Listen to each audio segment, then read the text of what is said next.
Galera, vamos para a parte 6, de ligações químicas. Propriedades dos compostos covalentes, certo? Da parte de ligações covalentes ficou essa parte finalzinha, faltando propriedades. Na propriedades dos compostos covalentes, quais são as propriedades deles? Tem aqui, ó, compostos covalentes, você sabe, né? Pode ser chamado também de compostos moleculares. Eles podem ser sólidos, líquidos ou gasosos, certo? Isso é a temperatura ambiente. Professor, o que é a temperatura ambiente? Varia entre 25 e 40 graus nessa faixa, entendeu? Então, é aproximadamente 25 graus a temperatura ambiente, considera para ciência, né? Então, eles têm baixo ponto de fusão e ponto de ebulição, ou seja, o que é ponto de fusão? É a temperatura para que uma substância passe do estado sólido para líquido. Então, eu preciso de uma temperatura baixíssima, baixíssima entre aspas, né? Eu estou falando em comparação aos compostos iônicos, certo, gente? Os compostos iônicos têm um ponto de fusão e ponto de ebulição alto. Eu estou comparando composto covalente com composto iônico, certo? Então, os compostos covalentes, em relação aos compostos iônicos, se comparado com os compostos iônicos, eles possuem um baixo ponto de fusão e baixo ponto de ebulição. Para ele transformar em líquido, uma temperatura baixa, e para ele transformar em gás, é uma temperatura também relativamente baixa, certo? Aí eles são péssimos condutores de eletricidade, composto covalente. Professor, a água é um composto covalente, então é péssima condutora de eletricidade? Sim, é péssimo condutor. Ok, gente? Continuando, vamos para a ligação metálica, certo? A ligação metálica, gente, é a mais tranquila de todas, certo? A ligação metálica acontece da seguinte forma. Vou explicar para vocês. Deixa eu pegar uma canetinha. Vamos lá. Na ligação metálica, nós temos os átomos de metais, certo? Os átomos de metais, eles são átomos grandes, beleza? Então, se eles são átomos grandes, os elétrons, eles estão bem mais afastados do núcleo, os elétrons de átomos de metais. Eu tenho 5 átomos de metais que eu representei aqui. Se os elétrons estão distantes, concorda comigo que eu tenho a carga positiva aqui no centro, né, e carga negativa, né? Se eles estão distantes, a força de atração dele é pequena, ele não se atrai muito. Se eles estivessem próximo da carga negativa dele, atrairia mais, não é isso? Então, essa carga fica praticamente solta. Esse elétron, então, vai pular cerca, ele vai pular para outro átomo, porque o núcleo dele não prende o suficiente. Só que aí, esse elétron também vai ficar fracamente atraído, certo? Porque o átomo de metal é grandão, então faz com que as cargas positiva e negativa fiquem bastante distantes. E aí a atração é fraca quando está distante, ó, pula a cerca. Então os elétrons ficam pulando, ó, de átomo em átomo, ó, certo? Os elétrons do átomo de metal, ó, ficam pulando de um canto para outro sem uma localização exata. Então eles ficam aqui no meio entre um átomo e outro, pulando de um para outro, tudo adoidado. Como é que é o nome disso no vestibular? O vestibular chama isso, né, esses pulos, né, a ligação metálica acontece de uma forma a seguinte, a formar uma nuvem de elétrons deslocalizada. Professor, então aqui fica uma nuvem de elétrons pulando de um canto para outro. Exatamente, como se fosse um enxame, né, cheio de abelha, né, um monte de abelha, tudo sem uma localização exata, pulando de um canto para outro. Então, a ligação metálica acontece entre metais e metais, né? Só metais.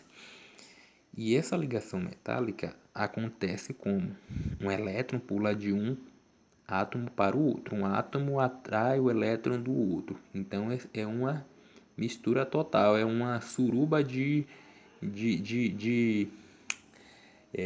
de átomos, né? Então, todo mundo com todo mundo, aquela mistura doida, ok, gente?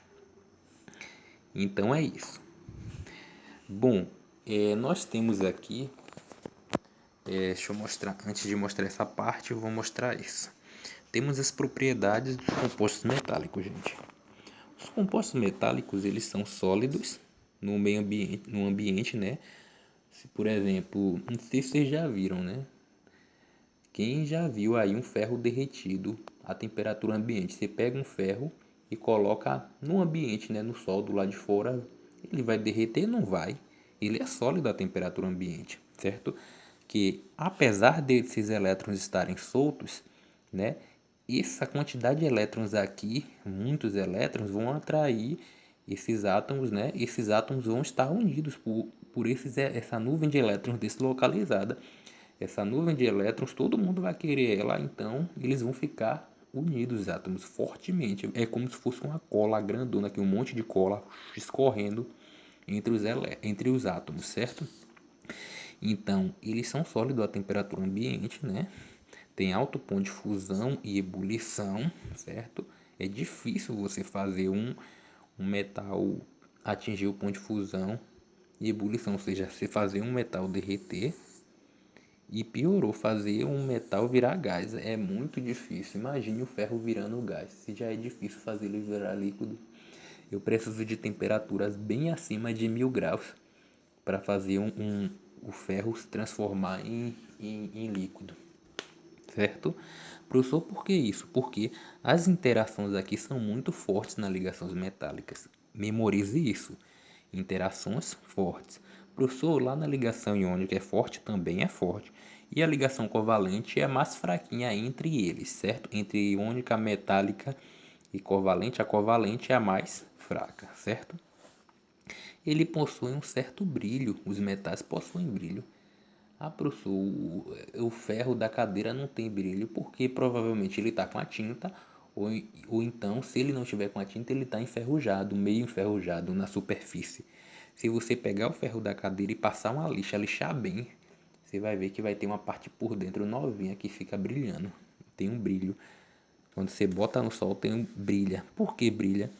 Brilha por conta desses elétrons que ficam pulando de um átomo para outro. Quando eles pulam de um átomo, ficam pulando, o que é que acontece? No momento que os elétrons pulam, a luz do sol bate no ferro e reflete para os nossos olhos. O elétron reflete a luz do sol. Ok, gente?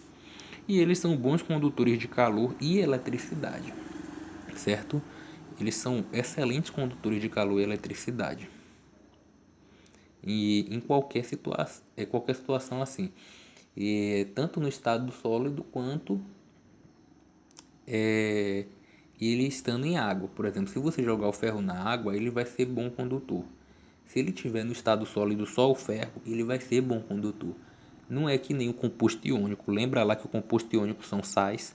Se você jogar o sal se você tentar fazer passar corrente elétrica pelo composto iônico, pelo sal, ele no estado sólido não vai conseguir. Mas se ele tiver dissolvido na água, aí sim que ele vai conduzir corrente elétrica, é o caso do composto iônico. Já os metais não, ele tanto na água quanto ele seco, ele conduz corrente elétrica, é bom condutor de corrente elétrica e de calor, certo? E eles são maleáveis, certo? Os metais. Professor, como assim maleáveis? Você consegue dobrar um ferro. Ah, professor, depende. Por um ferro grosso, realmente, beleza. Estou falando em termos de dobrar sem quebrar. O ferro, geralmente, quando se dobra, ele não quebra. Ele não é quebradiço. Já os compostos iônicos, lembre que os compostos iônicos, eles são quebradiços. Os sais são quebradiços. Imagine, você não consegue dobrar uma pedra de sal. Se tentar dobrar uma pedra de sal, ela quebra, certo? Já o metal, ele é maleável, ele consegue ser dobrado, ok, gente? E existe também as ligas metálicas.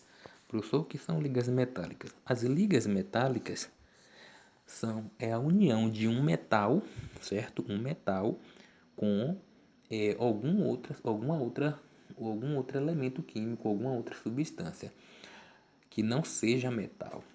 Pode ser metal com um metal com outro metal diferente, ou então pode ser um metal com um ametal. Como assim, professor? O aço, por exemplo, é uma liga, certo? É uma mistura de ferro com carbono. Se eu misturar ferro com carbono, eu produzo um material chamado aço.